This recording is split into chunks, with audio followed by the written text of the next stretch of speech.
Brothers and sisters, my beloved, it is so good to be with you today. Welcome to Readings with Regina. And as the title of this program says, October is the birth month of the Black Panther Party for self-defense. So we are going to be dedicating this particular episode to Huey P. Newton and Bobby G. Seale, and of course, our girl Assata Shakur. Again, I want to thank all of my subscribers. I've been told that I should say for you to hit the like button. Cool. Do that. But mostly, what I want you to do is to share these videos, is to share them with your children, is to share them with your friends, okay? Because I make these videos for you. And I happen to know that the actual story of the Black Panther Party for self-defense is not something that is taught regularly in schools.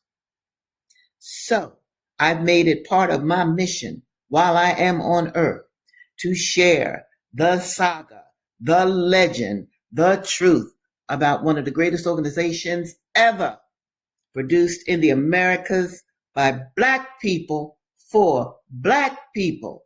That is very important. And when I say these kind of things, it doesn't mean that we didn't make alliances with other groups, because Huey P. Newton and Bobby G. Seale did. All right, here we go. So I'm going to be reading from Revolutionary Suicide. Oh, there's Huey. Oh, and he's sitting in Huey's chair. They actually have a new a book cover for Revolutionary Suicide, but I still like my old John. I love that. And I'm going to give you a little piece of story about that as well. It was Bobby Seale, okay, who was the chairman of the Black Panther Party for Self-Defense, Eldridge Cleaver, who was the Minister of Information. They got together and they said, Huey is a pretty boy. They actually said that. Huey's a pretty boy. We should, to promote our party, our new organization, we should put out a picture of Huey P. Newton. Now, check it out, check it out, check it out. I hope you can see the spear. He has a spear in his right hand. That's representing Africa, because during the Black Panther Party for self-defense during the 1960s, most of the revolutionary Black nationalist groups, we did a nod to Africa. All right, so there's the spear. And in his left hand is a gun. And on the bottom, on the floor, there is the skin of an animal. And all the way to the far right, you might be able to see the shield. This is Huey's chair. And I think that this poster became exceedingly famous. So now what I'm going to do, I'm actually going to read from Revolutionary Suicide, Huey Newton's autobiography, so you could get to know him. This autobiography, I think, was written in 1970.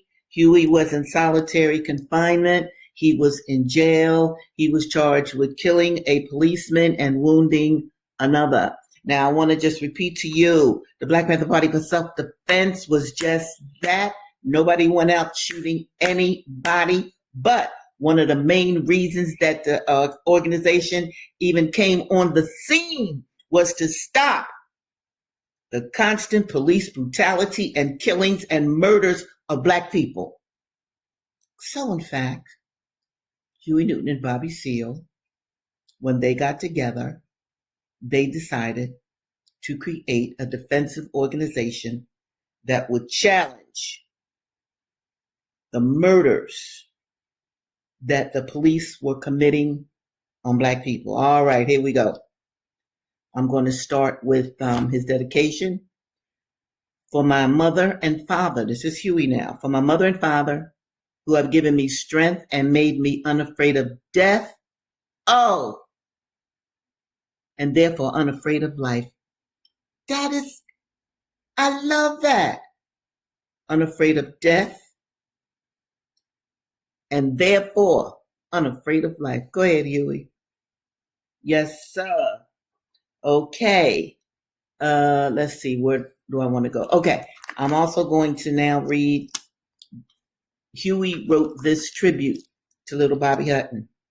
Little Bobby was one of the first members of the Black Panther Party for self-defense. This is Huey's tribute to little Bobby, who was unfortunately killed. I'll talk about that a little later. Little Bobby was the beginning, the very first member of the Black Panther Party. He gave not only his finances, he gave himself.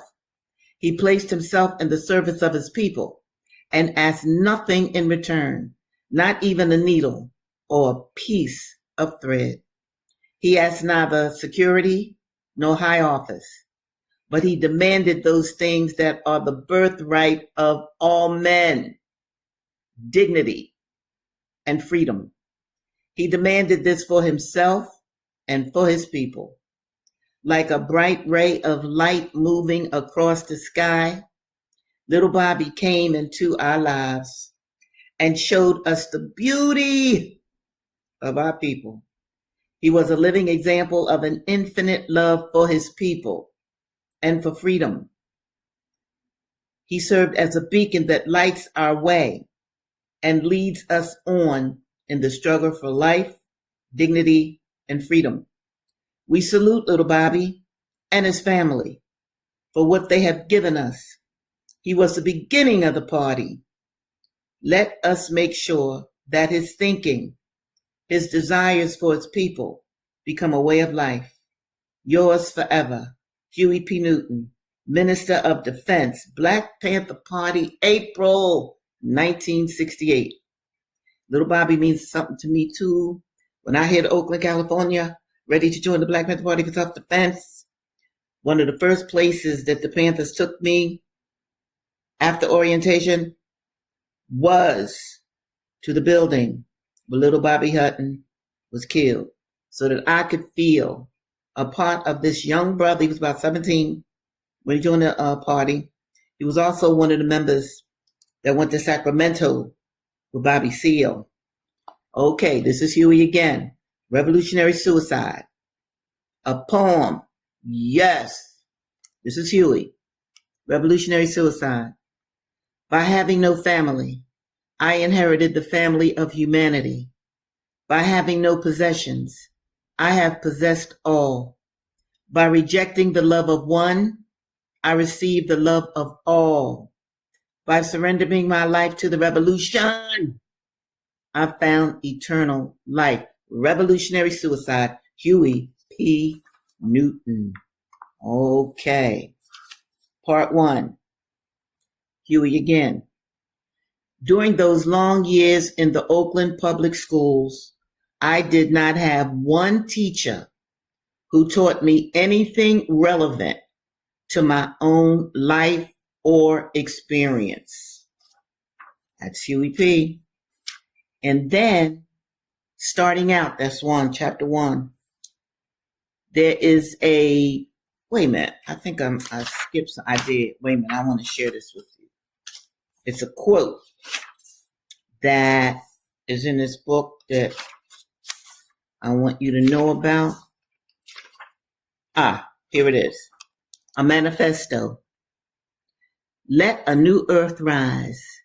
Let another world be born. Let a bloody peace be written in the sky.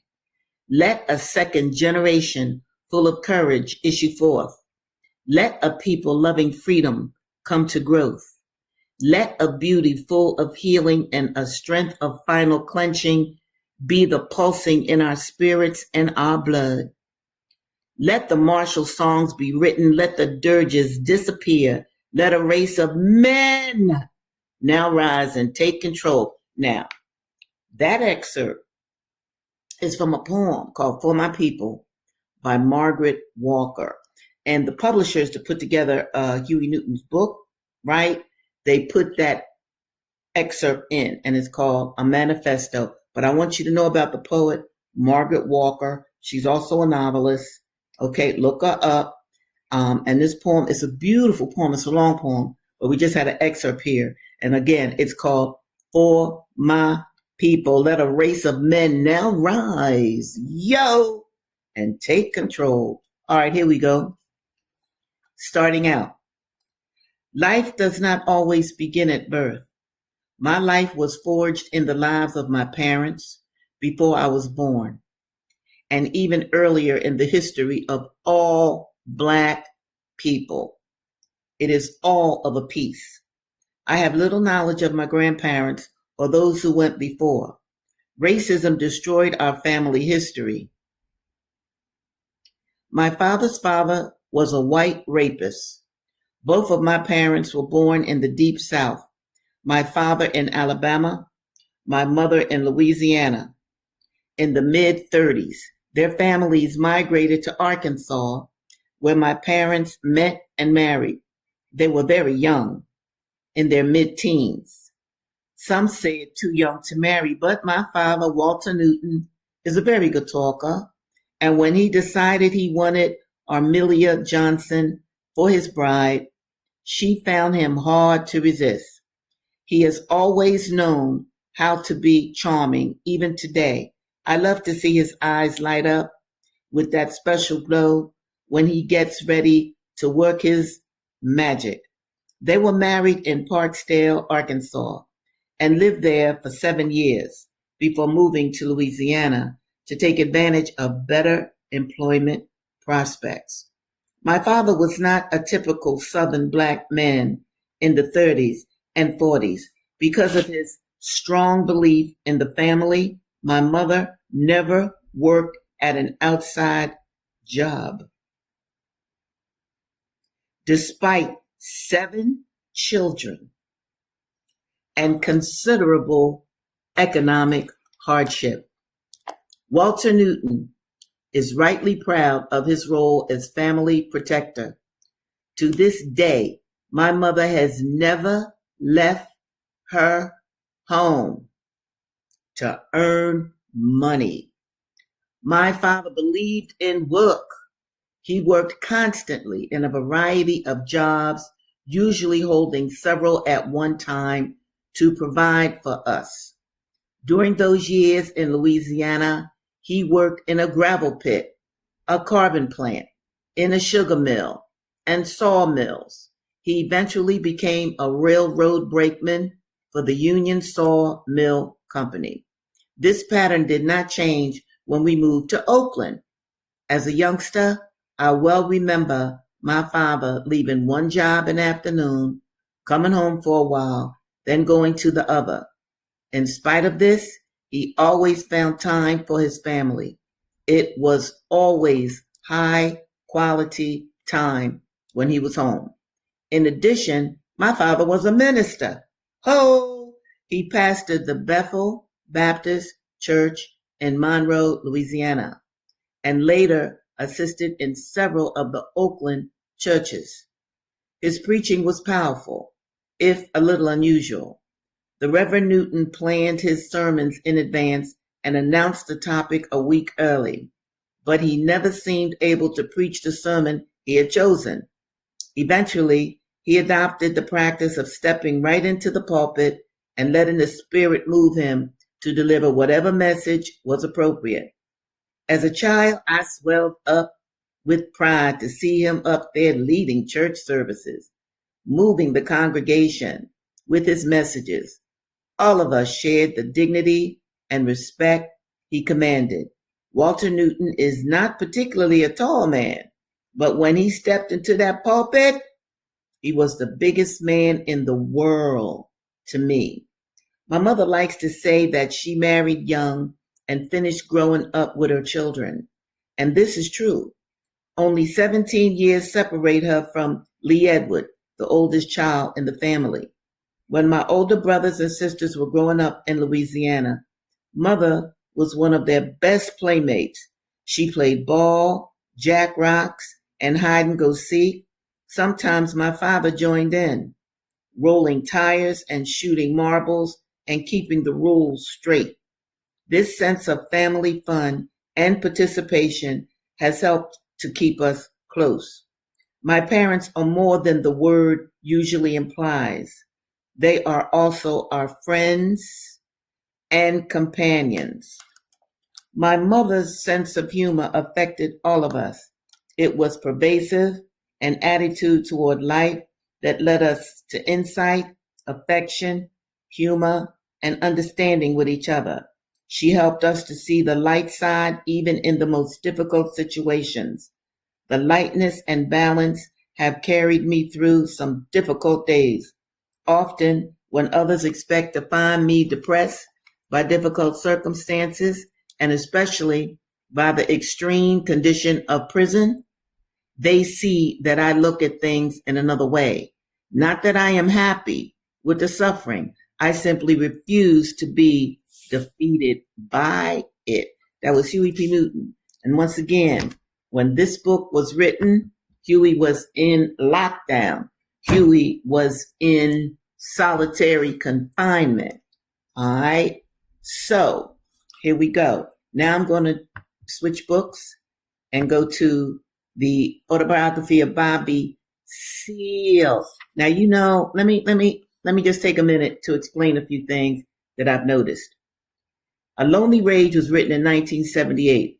The book that I previously read to you by Huey was written in around 1970, I believe. Boom. There is a huge difference here. What they gave Huey, they gave him excerpts of poetry, and I read it to you. Okay? Margaret Walker, Richard Wright is even in there. But with Bobby Seale's A Lonely Rage, nah, In 78, nah. This publishing company did not do him a good service. I really don't like the way this book is written, but this is an important book. But see, with Huey's book, let me see, because I really want to explain this.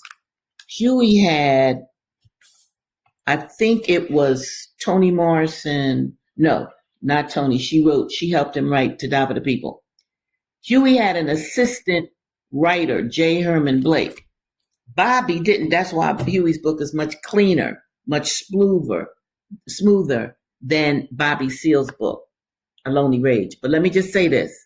This book is still an important book, but I just wanted to emphasize how a publishing house can do a disservice to his or her writer if they choose to. This is Bobby in 1978. He's on the back of the book. Wonderful. And I also want to point out to you, Bobby's still with us. Now, Huey P is an ancestor. He gone.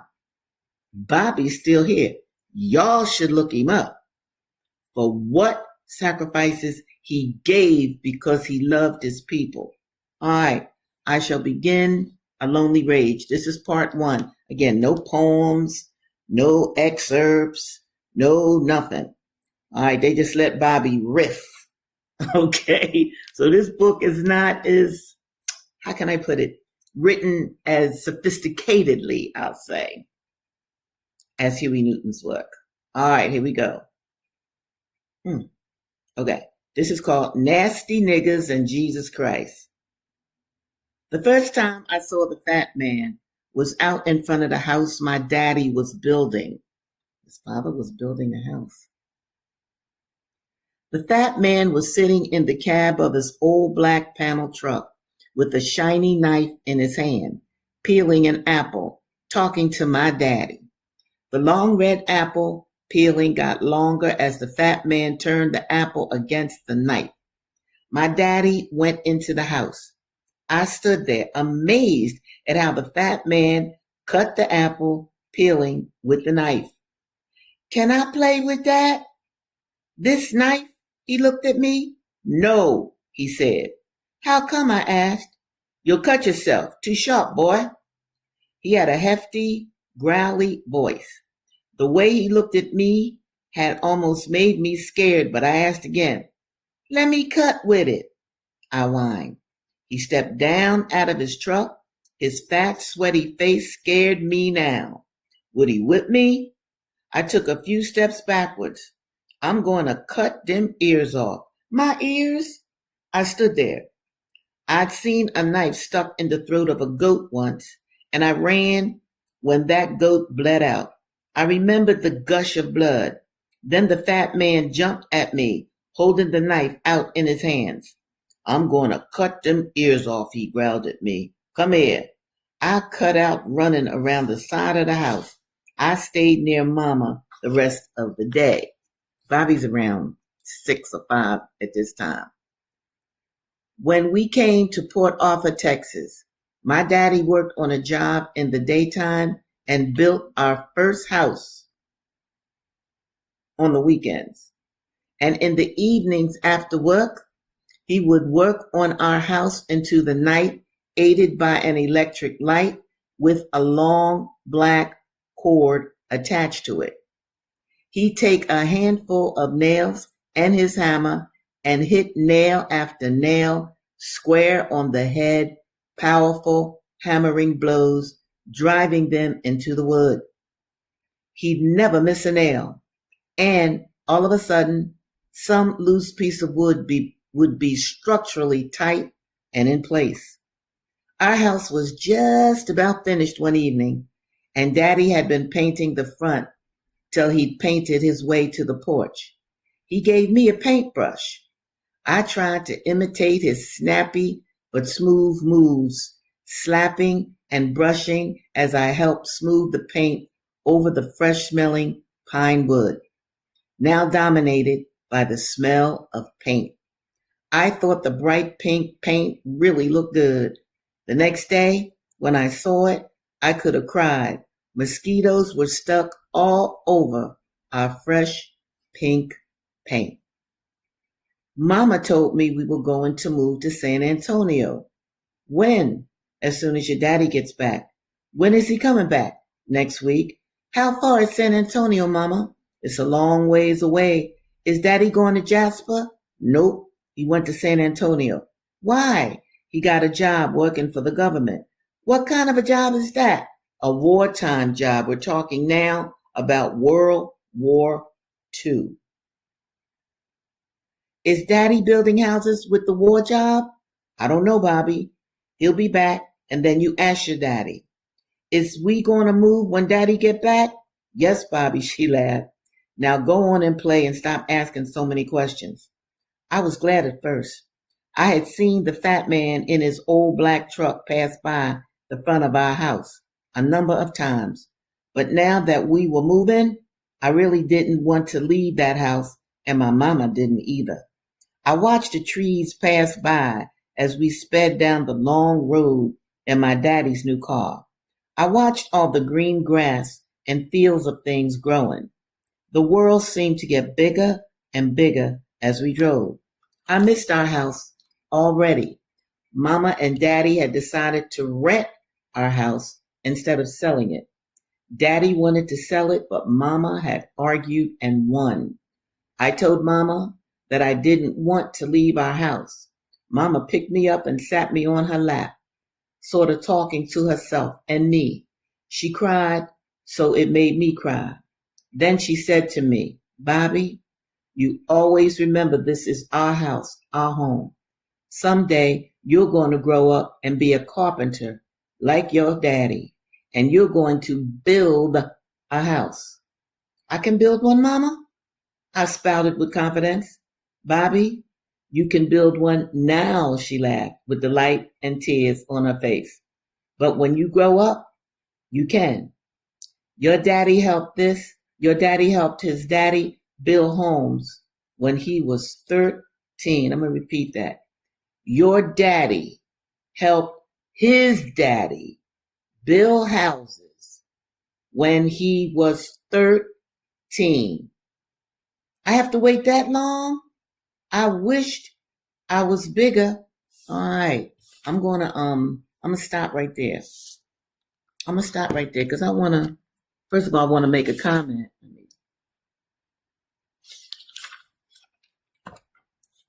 Look here, y'all. If you are a black man and you have a child by a woman that you have left for whatever reason,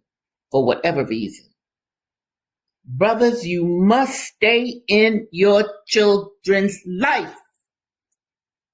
You must do that. Now, you're the one that picked the woman. You're the one that laid down with her. You're the one that is the father of a child or children. Now, if you find yourself in that particular situation and you leave and you just come back once a month, wrong.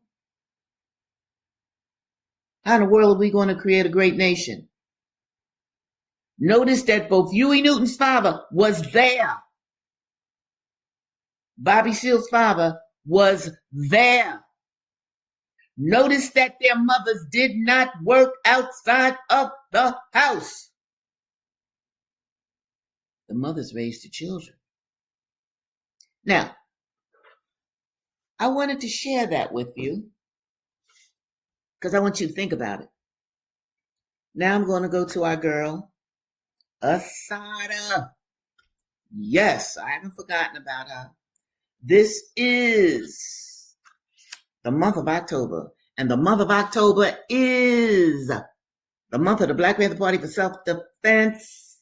It was created in October, between October 14th and October 15th. I'll talk more about that later in the week on Thursday when I meet you. But I want to keep going with Assata. Why? Assata was a Panther. Yes. Okay, so here we go. Now, last time I read about this, these cops were playing good cop, bad cop, and they wanted her to confess to something she didn't do. But anyway, I'm picking it up where I left off. She's talking about the police. They really did think black people were stupid. Their line had to be the oldest in the book. He was sitting there like he just knew his corny little speech had done the trick. I said nothing. If you don't say anything to them, they have nothing to turn around and use against you. Divide and conquer. That's what they do. That's what they do. Divide and conquer has always been their motto. When they realized I wasn't going to talk, they began to leave. Then one came back. Oh, he said, I almost forgot to read you your rights. He pulled out this little card and read from it. You have the right to remain silent. You have the right to, etc., etc. I wouldn't want you to say that we didn't read you your rights. Thursday afternoon, they're letting me make a phone call. I don't believe it. I call my aunt. Remember now, her aunt is a lawyer. She's not in. The answering service answers. I don't know who else to call. The only lawyers whose names I know worked on the Panther 21 trial. I call them at random. No one is in, but secretaries promised to give them messages. I'm disappointed, but I feel a lot better. Things are looking up. It is Friday. From the activity in the room next door, I can tell something is up. Voices and whispers. They are back and forth, in and out, arranging this, moving that. The police radio is jumping. What's happening? Whatever it is, can't be too bad, I think. They are leaving me alone. In a little while, a policewoman comes in. She is in a brown uniform, and her insignia says, quote, Sheriff Department. She's black or Hispanic. I can't tell exactly, except that she isn't white. Then some more police come in, dressed in uniforms similar to hers. Then more police. They are state troopers. One of them moves to the door and stands at attention. Then some men in suits come in. Then a man comes in with a stenographic machine. Quote, the Honorable Joseph E. Bradshaw, State of New Jersey, County of Middlesex. All rise, end of quote. Then this judge walks in with a black robe on. One of the men in the suit reads the charges against me.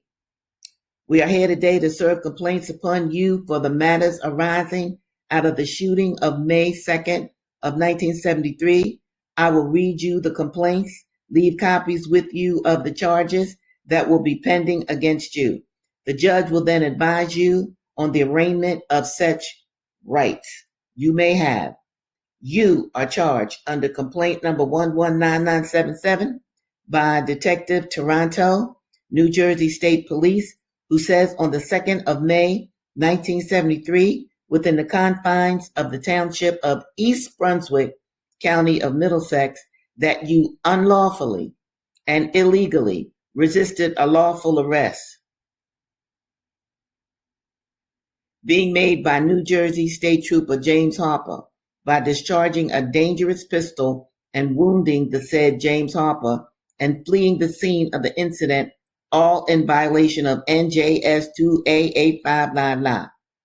You are also charged under complaint number S119979 by Detective Sergeant Taranto of the New Jersey State Police, who says that on the 2nd of May, 1973, within the township of East Brunswick, County of Middlesex, that you did commit an atrocious assault and battery upon the New Jersey State Trooper James Harper by shooting, wounding, and maiming the said James Harper with a handgun, then and there discharged by the defendant, all in violation of NJS 28901. Okay, I'm going to stop right now.